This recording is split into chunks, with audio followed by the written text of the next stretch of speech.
Good evening বন্ধুরা। আজকে আমাদের আলোচ্য বিষয় হলো সাইকোলজি। সাইকোলজি কথাটির ব্যুৎপত্তিগত অর্থ এবং সাইকোলজির বিভিন্ন সংজ্ঞা নিয়ে আজকে আমরা আলোচনা করব। চলো আলোচনা করা যাক। মনোবিজ্ঞানের ইংরেজি প্রতিশব্দ হলো সাইকোলজি। ল্যাটিন শব্দ সাইকি ও লজস শব্দ থেকে সাইকোলজি শব্দটির উৎপত্তি।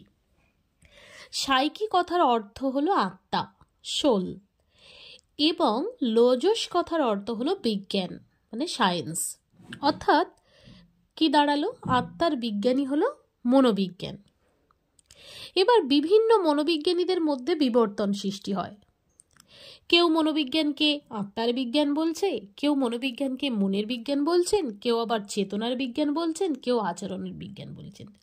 চলো দেখি কোন মনোবিজ্ঞানী মনোবিজ্ঞানের কিভাবে সংজ্ঞাকে বিশ্লেষণ করেছেন। মনোবিদ ম্যাথার মনোবিজ্ঞানের যে সংজ্ঞাটি দিয়েছেন সেটি হলো, মনোবিজ্ঞান হলো দর্শনের সেই শাখা যা মানুষের আত্মা নিয়ে আলোচনা করে। মনোবিজ্ঞানের এই সংজ্ঞা অনেকের মনোপ্রুত হয় না। অন্যান্য যে মনোবিজ্ঞানীরা আছেন তাদের আর মনোপ্রুত হয় না, কারণ আত্মার যথার্থ স্বরূপ সম্পর্কে দার্শনিকদের মধ্যে একটা মতভেদ দেখা দেয়। তাদের মতে আত্মা পর্যবেক্ষণ এবং পরীক্ষণযোগ্য নয়, তার এর প্রকৃত স্বরূপ জানা যায় না। আত্মা নিয়ে কোনো বিজ্ঞান গড়ে উঠতে পারে না, তাই একে আত্মার বিজ্ঞান বলাটা যুক্তিযুক্ত নয় বলে অন্যান্য বিজ্ঞানীরা মনে করেন। পরবর্তীকালে মনোবিজ্ঞান মনের বিজ্ঞান বলে চিহ্নিত হয়। মনোবিদ হবডিং বলেন, মনোবিজ্ঞান হলো মনের বিজ্ঞান। Psychology is the science of mind. আত্মার বিজ্ঞান থেকে মনোবিজ্ঞান সংজ্ঞাটি অপেক্ষাকৃত বস্তুনিষ্ঠ হলেও সংজ্ঞাটি পরিত্যক্ত হয়, কারণ মন শব্দটির অর্থ অত্যন্ত ব্যাপক। মন সম্পর্কে দার্শনিকগণের মধ্যে মতভেদ দেখা দেয়। মনোবিজ্ঞানী ম্যাকডুগাল বলেন, মন হলো দ্ব্যর্থক শব্দ, মনকে ব্যাখ্যা দেওয়ার প্রয়োজন। তাছাড়া আত্মার মতো মনও পর্যবেক্ষণযোগ্য, পরীক্ষণ সাপেক্ষ নয়, তাই এর বিজ্ঞান গড়ে উঠতে পারে না, এটিও যুক্তিযুক্ত হয় না। পরবর্তীকালে অতঃপর মনোবিজ্ঞানকে চেতনার বিজ্ঞান বলে ব্যাখ্যা করা হয়। মনোবিদ অ্যাঞ্জেল বলেন, মনোবিজ্ঞান হলো চেতনার বিজ্ঞান। Psychology is the science of consciousness. Locke, Hobbes প্রমুখ দার্শনিকগণ মনোবিদগণ মনোবিজ্ঞানের চেতনার অনুশীলনকারী বিজ্ঞান হিসেবে আখ্যা দিয়েছিলেন। তো মনোবিজ্ঞান চেতনার বিজ্ঞান সংজ্ঞাটি পূর্বের সংজ্ঞা দুটি থেকে উন্নত, কারণ চেতনাকে অধ্যায় ও বিশ্লেষণ করার জন্য অন্তদর্শন পদ্ধতি ব্যবহার করা হয়। এই প্রথম মনোবিজ্ঞান নিজস্ব পদ্ধতি উল্লেখিত হয়। অন্তদর্শন হলো কোনো বিশেষ মানসিক অভিজ্ঞতাকাল, যেমন ভয়, রাগ, নিজেকে দেখা, ব্যক্তির অভ্যন্তরে কি ঘটছে তা ব্যক্ত করাই হলো অন্তদর্শন। কিন্তু এই সংজ্ঞাটিও সমালোচনার সম্মুখীন হয়।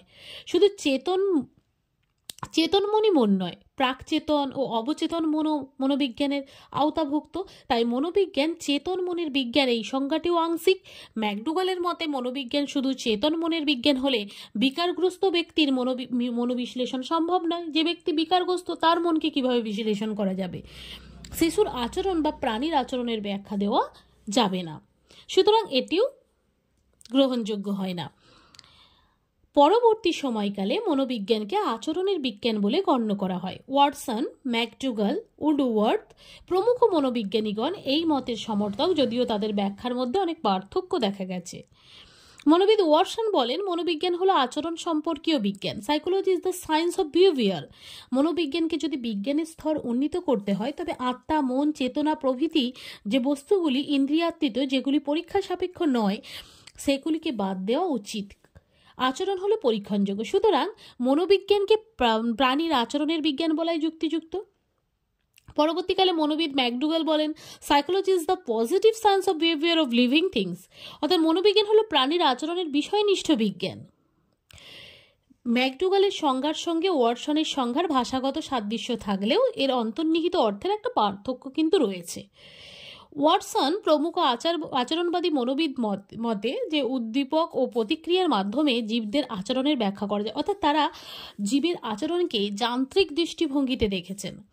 অপরদিকে ম্যাকডুগাল বলেন, জড়বস্তু যান্ত্রিক নিয়মে নিয়ন্ত্রিত হয়, কিন্তু জীবনের আত্মনিয়ন্ত্রণ ক্ষমতা আছে। তারা নিজেদের উদ্দেশ্য বা লক্ষ্যকে সচেতনভাবে অনুসরণ করে এবং নিজের সক্রিয় প্রচেষ্টার মাধ্যমে উদ্দিষ্ট লক্ষ্যে পৌঁছায়। আচরণবাদী মনোবিদ উডওয়ার্ড বলেন, psychology is the science of activities is in relation to the environment, অর্থাৎ পারিপার্শ্বিকভাবে প্রেক্ষিতে ক্রিয়াকলাপের বিজ্ঞান হলো মনোবিজ্ঞান। উডওয়ার্ড তার সংজ্ঞায় ক্রিয়াকলাপ বলতে প্রত্যক্ষণ, কল্পনা, চিন্তন, অনুভূতি ইত্যাদিকে বুঝিয়েছেন। মনোবিজ্ঞানের সংজ্ঞা সম্পর্কে আচরণবাদীদের বক্তব্যগুলোকে বিশ্লেষণ করে একটা সার্বিক সংজ্ঞা দেওয়া যেতে পারে। মনোবিজ্ঞান জীবের আচরণ সম্বন্ধীয় বিষয়নিষ্ঠ বিজ্ঞান, যা জীবের আচরণের ভিত্তিতে মানসিক প্রতিক্রিয়ার বিশ্লেষণ, শ্রেণীবিভাগ, গতি প্রকৃতি, নিয়ম, কারণ ও পরিমাণ নির্ণয় ও ব্যাখ্যা করে এবং মানসিক প্রক্রিয়ার সঙ্গে যুক্ত বিভিন্ন দেহগত প্রক্রিয়াগুলিকে ব্যাখ্যা করে। আশা করছি সাইকোলজির উৎপত্তিগত অর্থ এবং সংজ্ঞাগুলি তোমাদের কাছে ক্লিয়ারভাবে তুলে ধরতে পারলাম। ধন্যবাদ।